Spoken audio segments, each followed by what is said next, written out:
An island world in the vast Pacific, born from fire, shaped by nature's mightiest forces. A land of astonishing beauty and astounding creatures.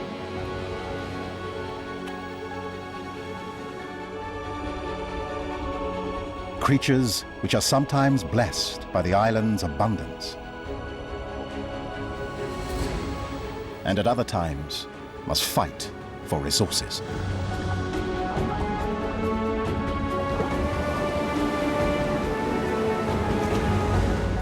Only those who can adapt can make it here.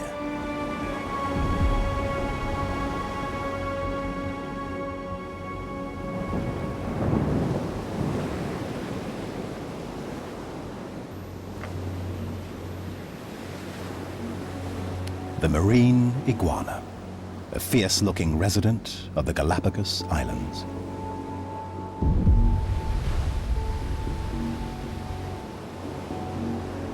When its ancestors arrived here, they were met with an equally frightening sight.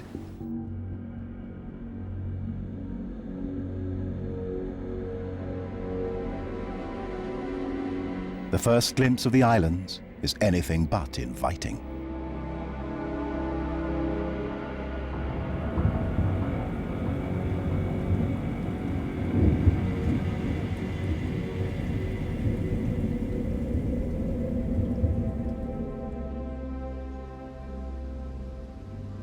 Many of the Galapagos dwellers didn't come here by choice. Most are castaways.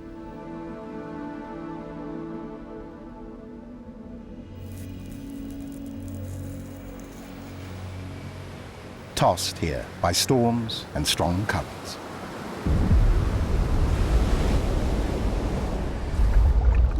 Saved by this rocky tip of an underwater volcano in the middle of the Pacific.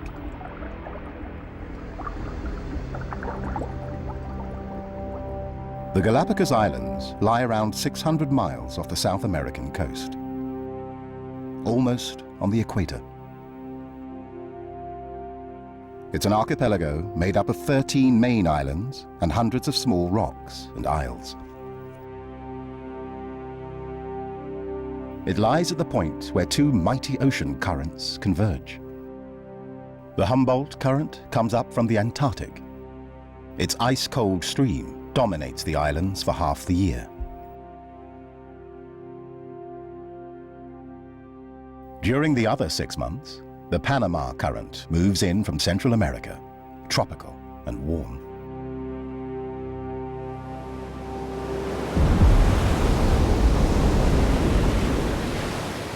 This current brought the ancestors of the marine iguana to the Galapagos Islands from the mainland millions of years ago. Despite the odds, the mini dragons became an unlikely model for success. The prehistoric-looking creatures live only here.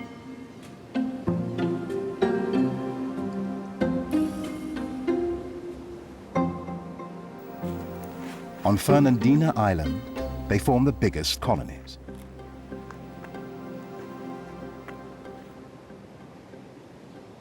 But their road to becoming super lizards has been rocky. Their ancestors first had to learn where to find food. These barren volcanic islands had no plants. The lizards had to think outside the rocks.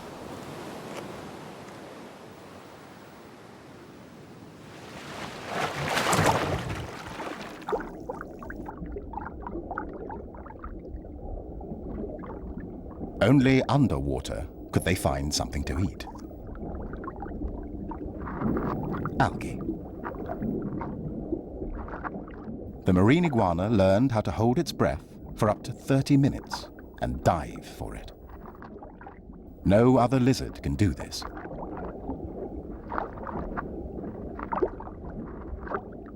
But now the Panama Current is stirring up trouble. The iguanas eat only green algae, and they've overgrazed. The warm current blocks the denser cold water from bringing crucial minerals and nutrients up from the ocean depths. It turns the garden into an underwater desert. The iguanas aren't the only ones in this Panama predicament. Almost all the inhabitants suffer through this lean season. Those who can migrate.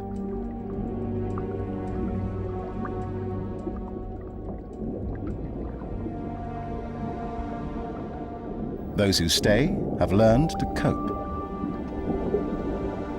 They don't depend on algae, but other microorganisms. For the next months, a rainbow of tropical fish adds local color to the reef.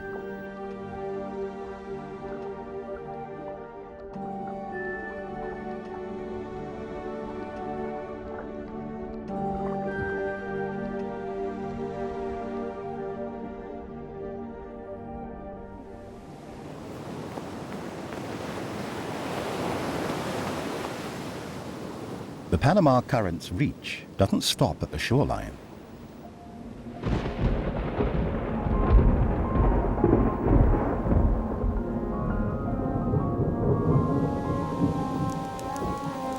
It plants a wet kiss on the face of the islands.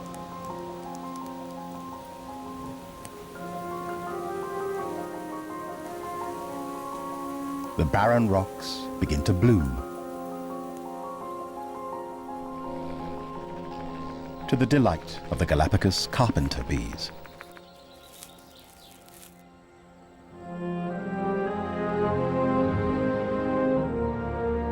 Even the black, lava-clad slopes turn green. And in the highlands, the forests soak up the moisture as if to never let it go.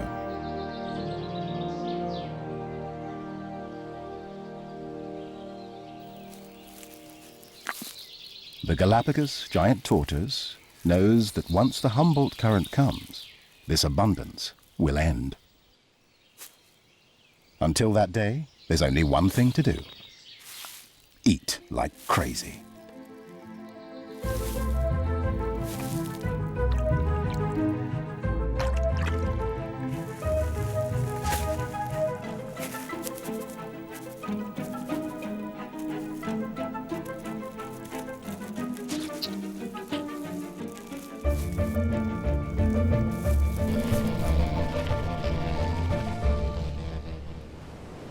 While the animals on the island enjoy this bounty, the sea dwellers fight for their lives.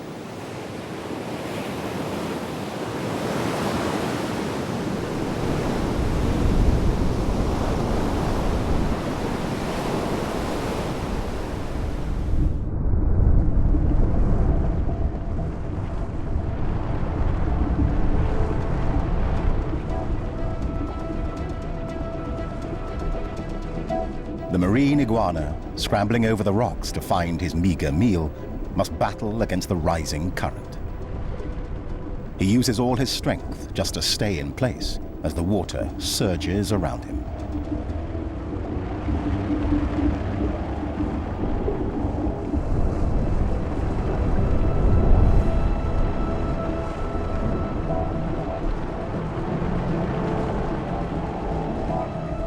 He must eat. But he's almost spending more energy fighting the tide than he gets from his food. The search for algae is crucial, but so is staying alive.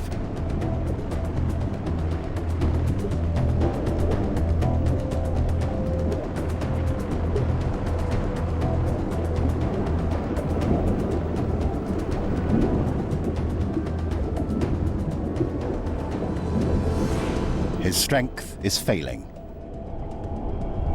and he needs to come up for air. Not as easy as it sounds.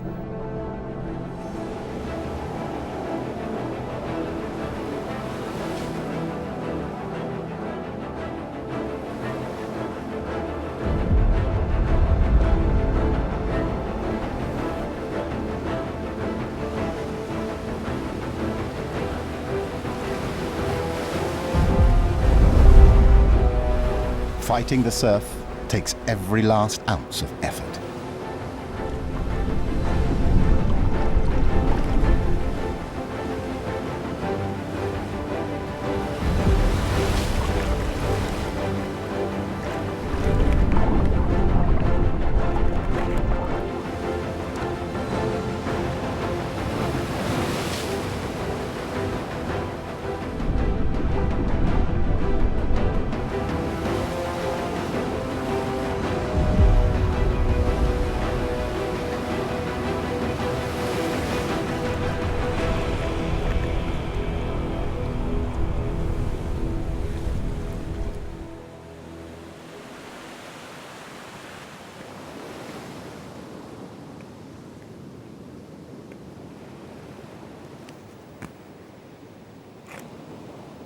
He's one of the lucky ones.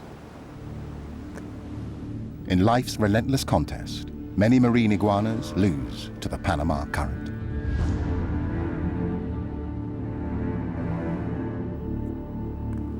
This survivor needs to rest.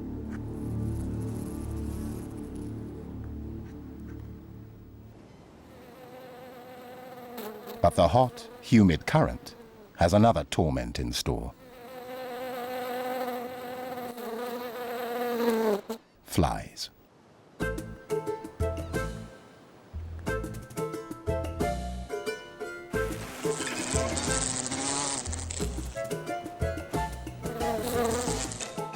They zero in on the iguana's moist scales.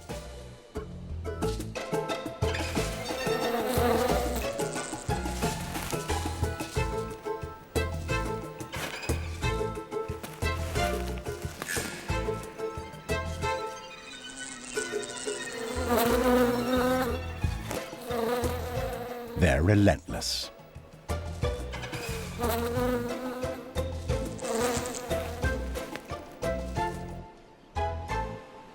But the marine iguanas have an ally. The Galapagos lava lizard. Another castaway that made good here.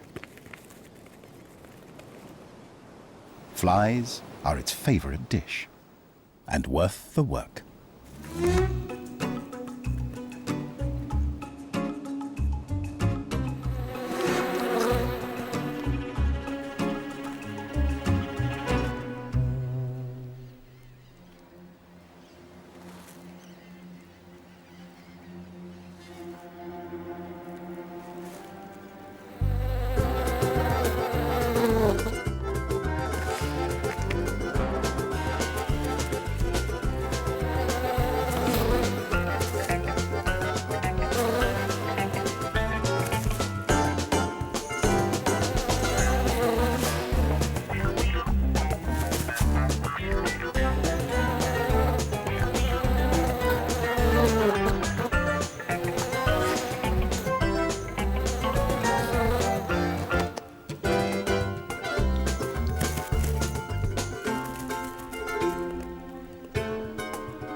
The Panama Current turns the island's fly season into a tropical paradise for the lava lizards.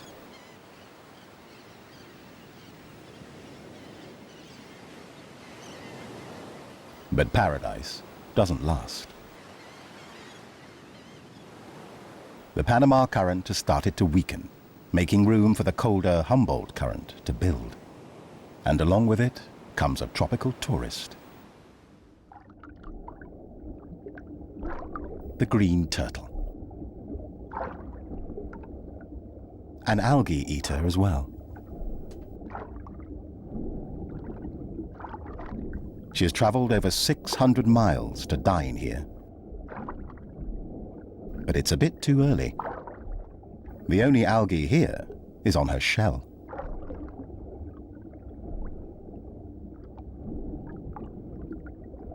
It's no more than fuzz, but it makes the turtle very popular with the razor surgeonfish. The turtles benefit too. Too much algae causes drag.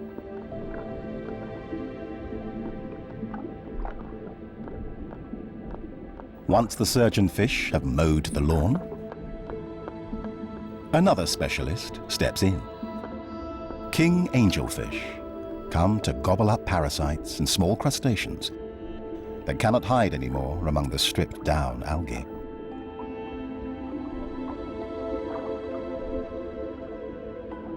The turtle's stop at the beauty salon makes a gracious welcome to the Galapagos Islands. It would be even better if the water weren't so cold.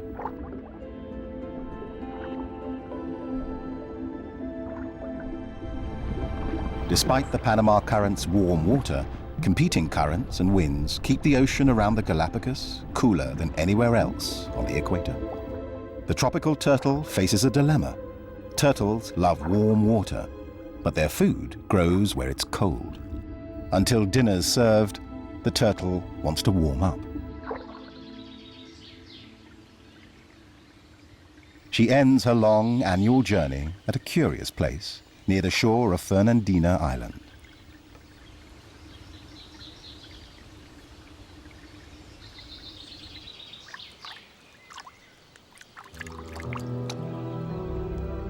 The mangrove is one of the few plants to thrive in salt water. Its roots draw nutrients from the water and filter up to 90% of the salt. But that's not what appeals to the chilly turtle, taking a break from the high seas.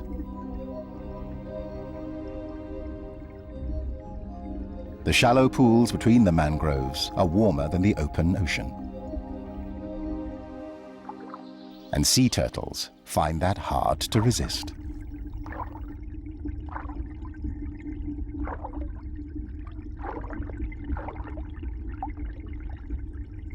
Once they get there, they aren't picky.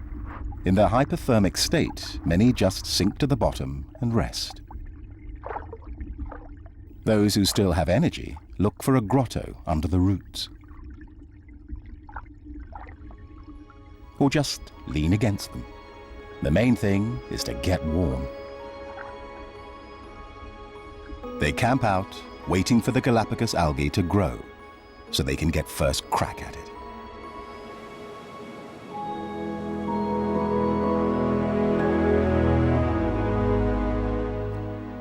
The mangrove forest provides sanctuary from the sharp and hostile volcanic rocks.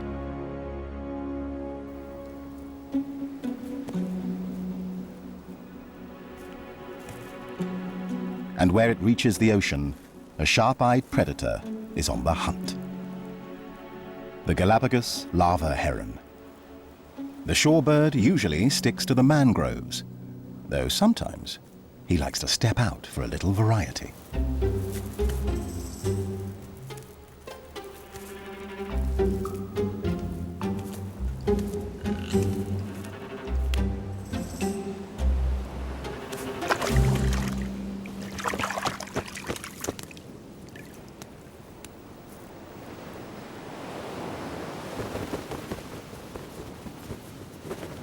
Water doesn't seem to be his element. He avoids getting wet and looks for other prey. The crabs look good today.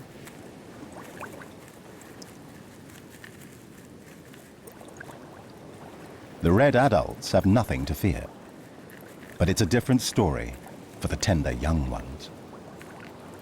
Against the rocks, they're hard to spot, as long as they don't move.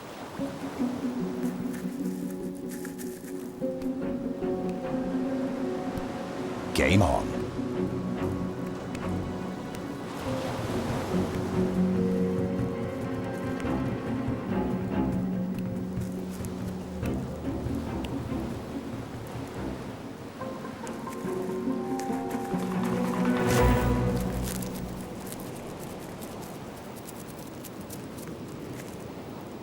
They're delicious, shells and all.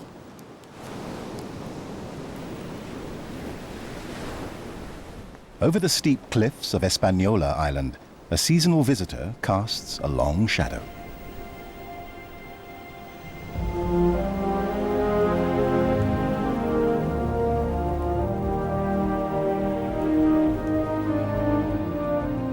The waved albatross, the island's largest bird.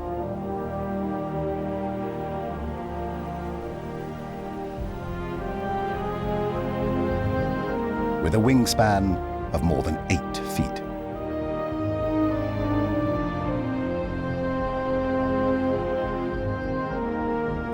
Once a year, these graceful gliders converge off the coast of the secluded island, about the size of Rochester, New York. The oldest of the Galapagos Islands will become the meeting place for 20,000 albatrosses in the coming weeks. Like his brethren, this male has come to raise his young.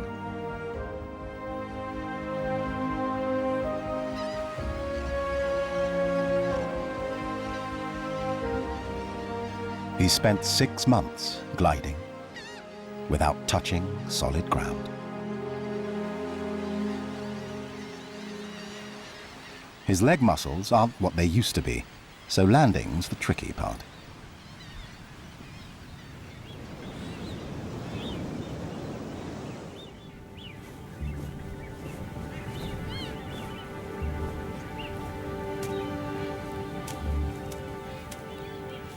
Walking takes some getting used to.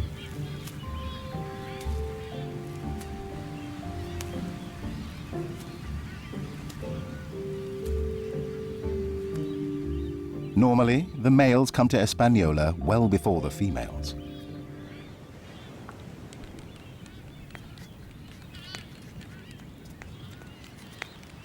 He's late. Most of the couples have already found one another. Albatrosses mate for life, up to 30 years, and he knows his partner is waiting.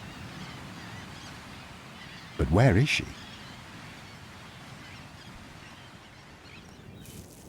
The latecomer's not getting much sympathy.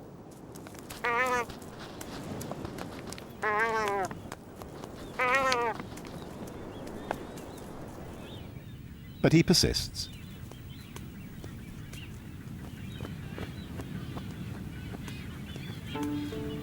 He combs the entire colony.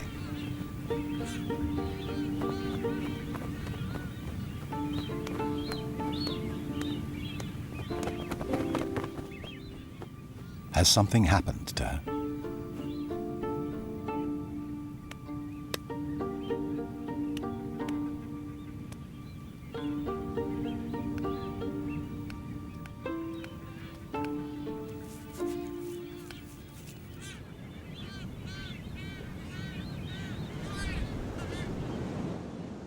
A big change is coming to the Galapagos Islands.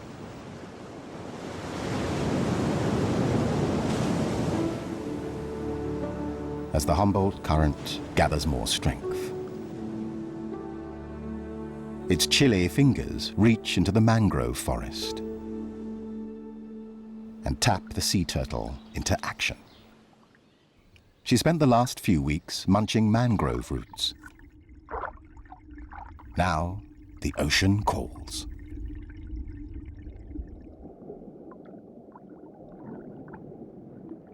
The first of the delicate algae starts to grow among the coral. It thrives here like almost nowhere else in the tropical Pacific. Thanks to the cool Humboldt Current. The luscious cold buffet motivates the turtle to make an exhausting journey. It's worth braving the shivering temperatures.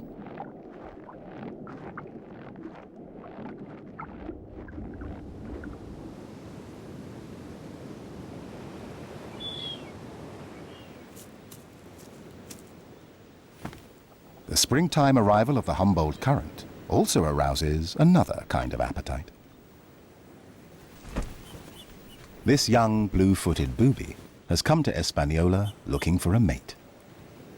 It's his first time. He's got just what it takes to impress the ladies. Blue feet. The bluer they are, the fitter he is. But he's come to the wrong place. Only bachelors here, no females. With one exception. She's right in front of him, eyeing him with her large pupils.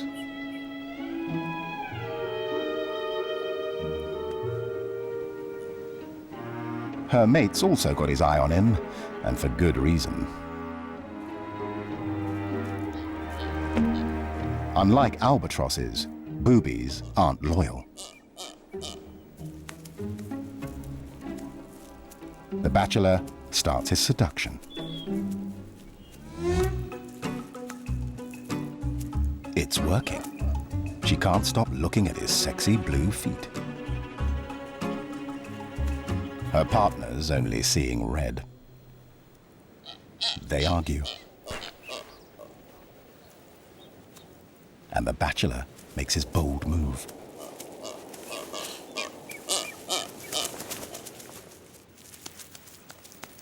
But gets rebuffed. Well, maybe next time.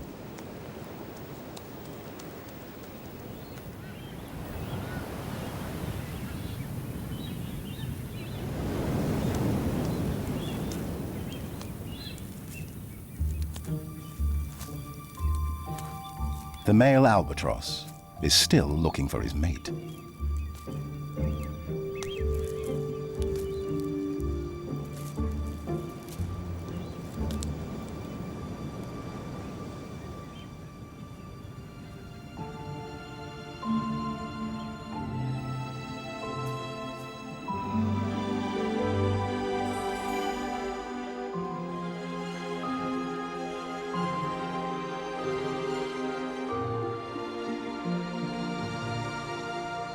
At last, he finds her.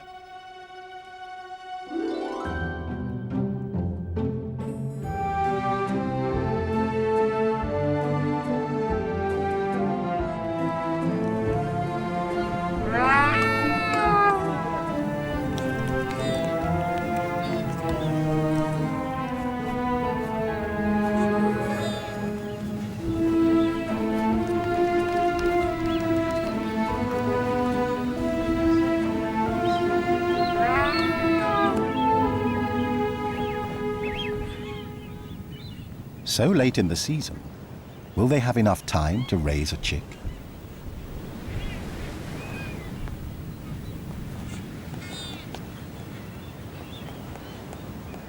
Some of their fellow albatrosses already have hatchlings.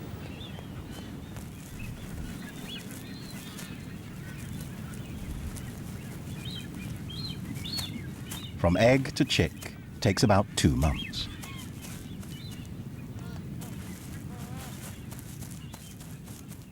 They'll take turns caring for the chick and hunting.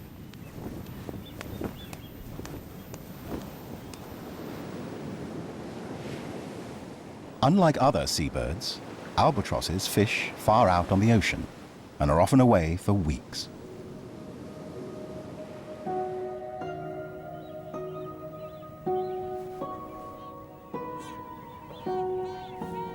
As time passes, the partner left behind gets restless and concerned. They sit on their egg without anyone to take over the shift.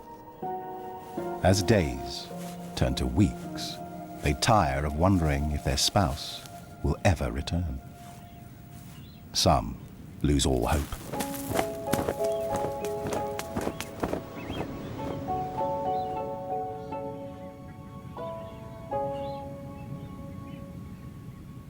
And that is precisely what this fellow's been waiting for.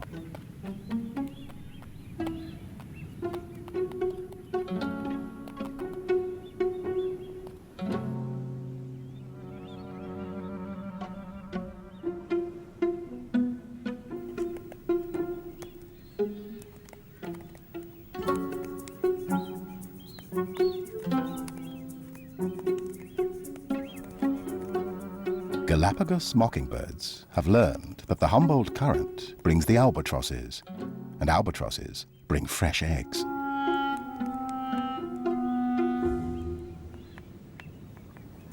The situation is serious for the straggling pair.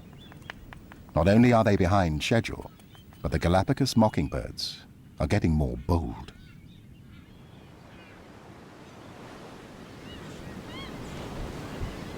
While the albatrosses try to defend their spot on the island, off the coast, the Humboldt Current brings in another wave of visitors.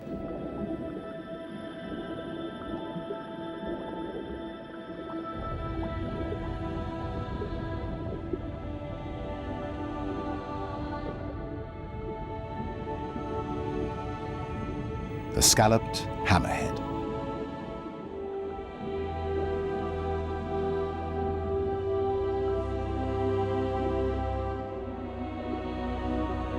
The largest congregation of these sharks in the world.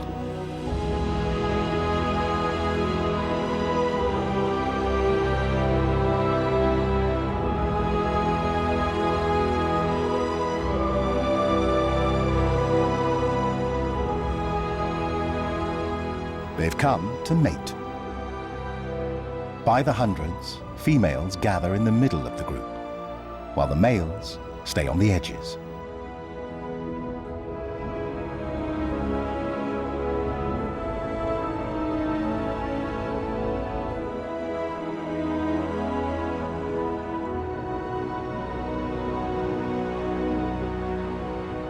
No one knows why they segregate like this.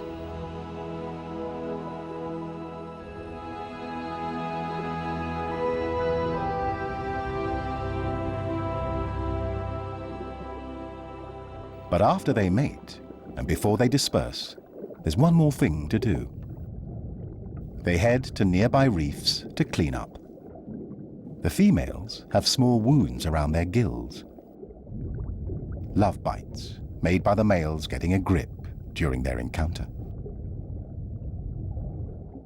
The wounds need cleansing.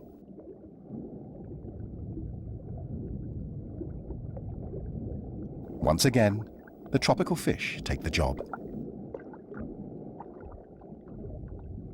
The sharks tilt their bodies to show they're ready.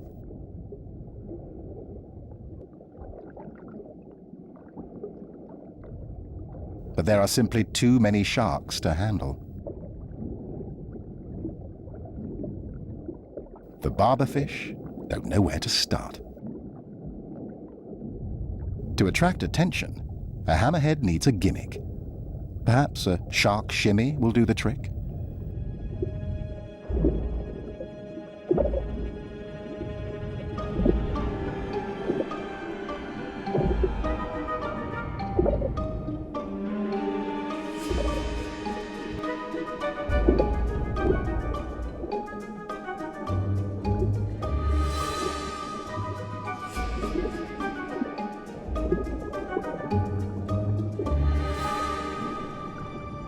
Despite the fancy fin work, only a few lucky sharks get selected.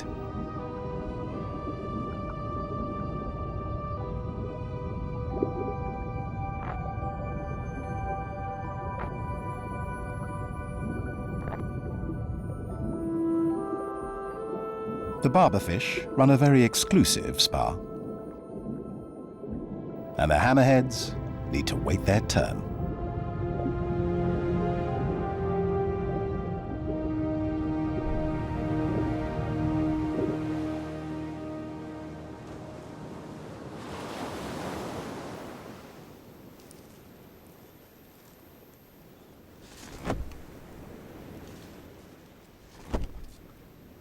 The young Booby also needs to be patient.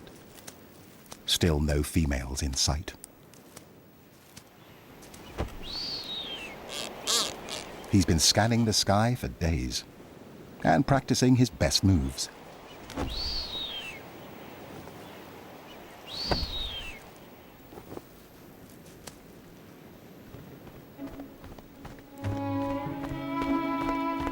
At last, here's his chance.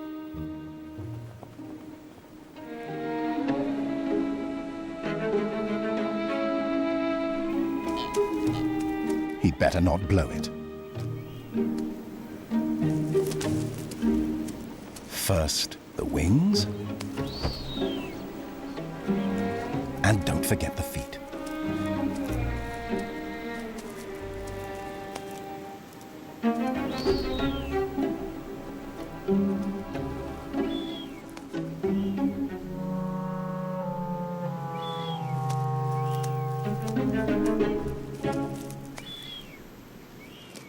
She's underwhelmed. Maybe a gift will warm her heart.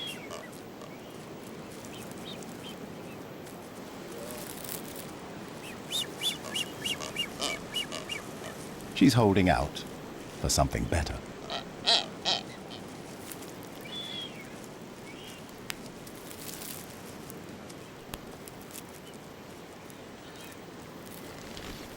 She is accepted. The young Booby almost can't believe it.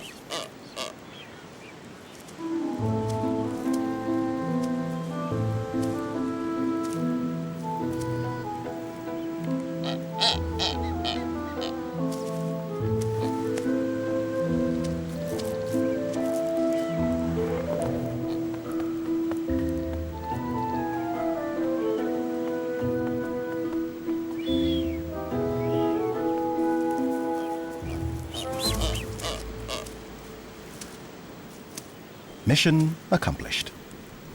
He'll become a father.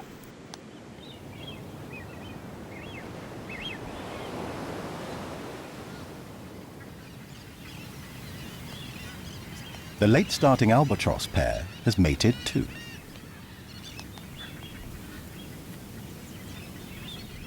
After weeks of waiting, he urgently needs to fish.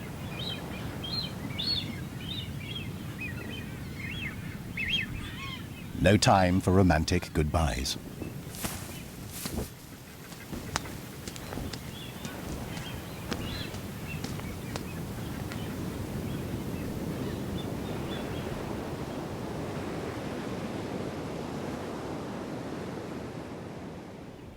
She hides the precious egg under her plumage and will keep a careful watch on it, because the mockingbirds certainly are.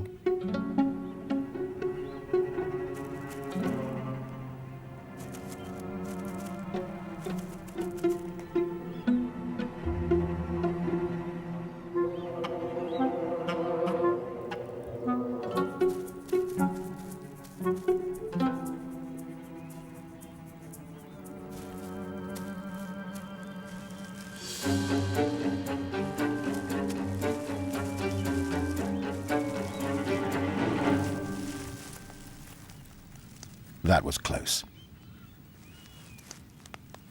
As she waits for her partner, out in the ocean, a drastic sea change. The Humboldt current is back in full force.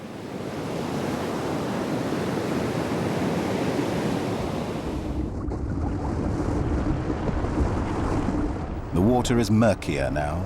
Food is instantly everywhere, courtesy of the cold water.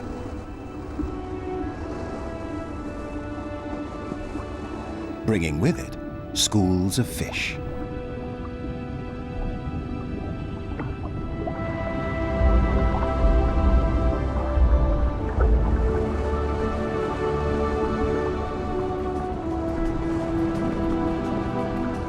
All of a sudden, the ocean off the Galapagos shimmers with life.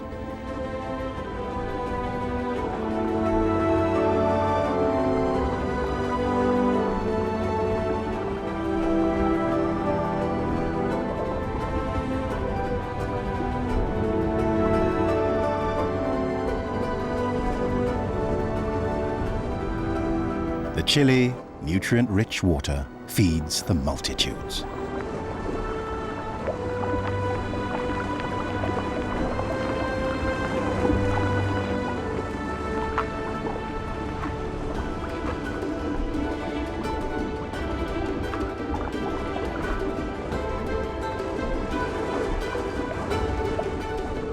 The marine iguana is back in business. No more death-defying dives into the surf just to get a bite of lunch.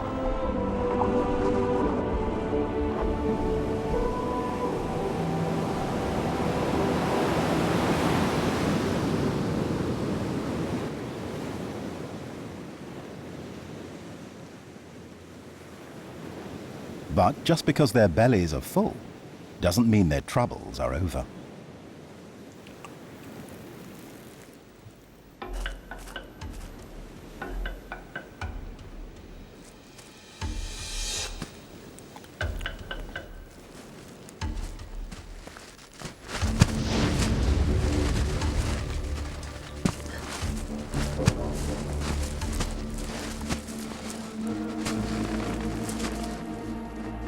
For the males, feeding leads to fighting.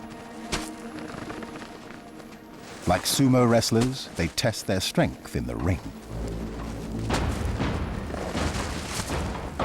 The winner gains a little turf and the right to mate.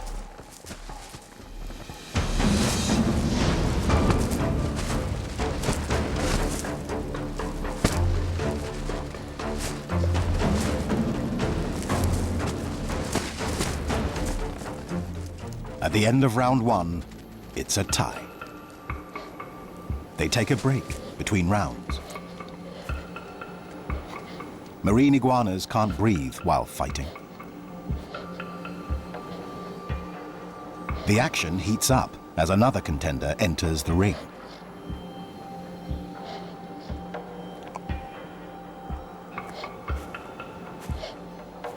This is his big break.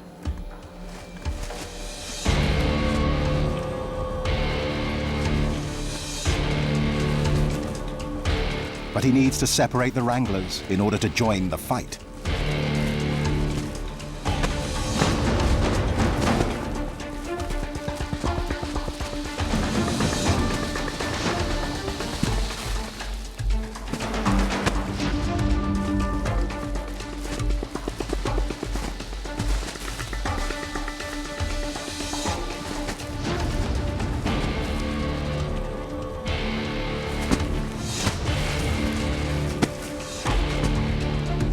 The bantamweight brawler doesn't have what it takes.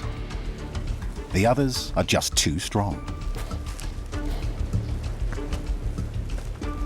He throws in the towel.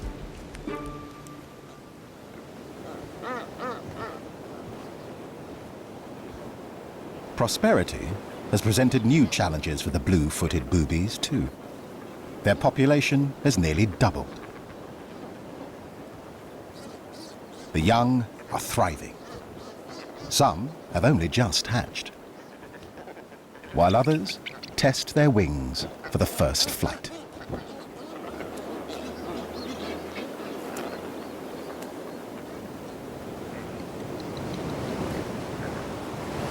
At last, their parents arrive with their lunch.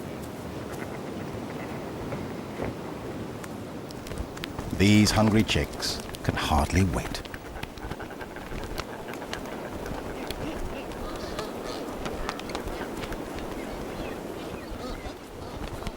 But here comes trouble.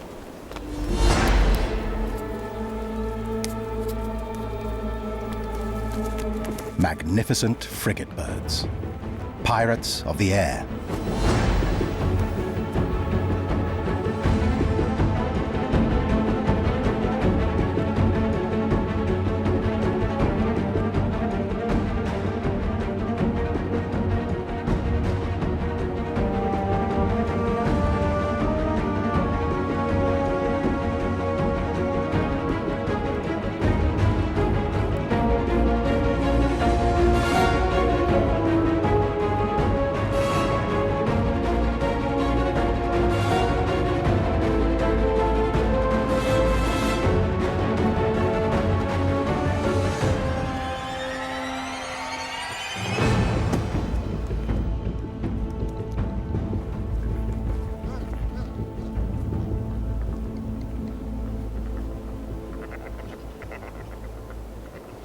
Awkward on land and sea, these aggressive, agile flyers rarely fish for themselves. So frigate birds prefer to steal.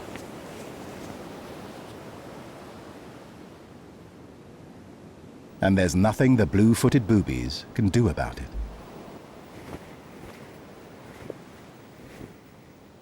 Except catch more fish in the generous Humboldt current.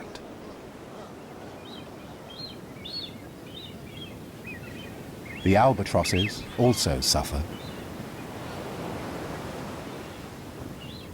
With all the food thieves on the island, it's a wonder the chicks get anything to eat at all.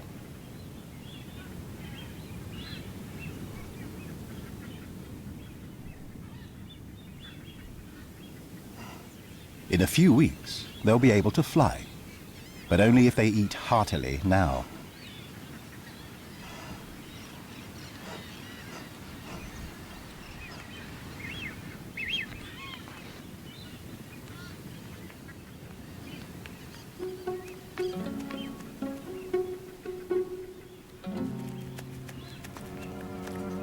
On Hispaniola, the albatross parents have pesky mockingbirds to contend with.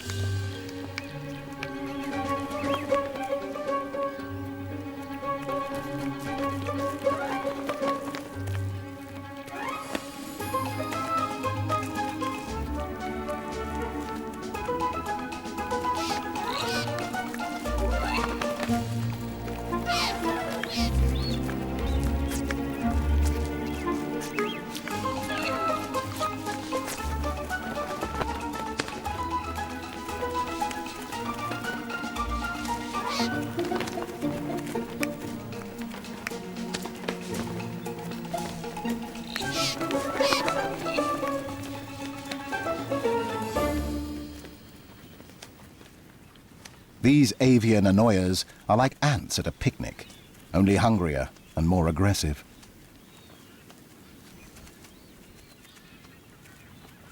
They rely almost completely on the albatrosses for their food. But in a few weeks, the mockingbirds will have to fend for themselves. The albatrosses will take to the air and spend the next 6 months out in the ocean. With one exception.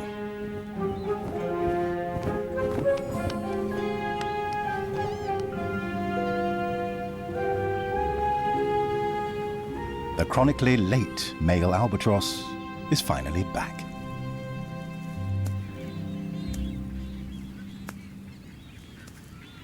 He was out hunting for days and hasn't seen his partner.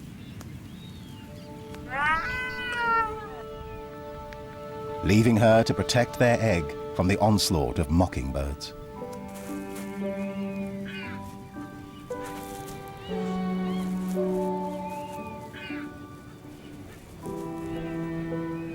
All their efforts have paid off.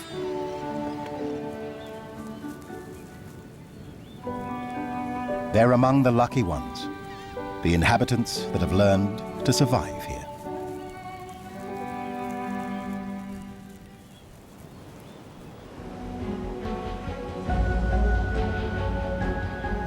On the Galapagos Islands, life ebbs and flows in the crossroads of relentless ocean currents. Everything here is subject to their whim. Energized by their power. Tuned to their vibrations. This land of castaways and seasonal visitors favors the resourceful. It rewards the ones who can thrive by surrendering to, and sometimes challenging, the moody tide. That's life on the Galapagos, an enchanted world under the spell of the ocean current.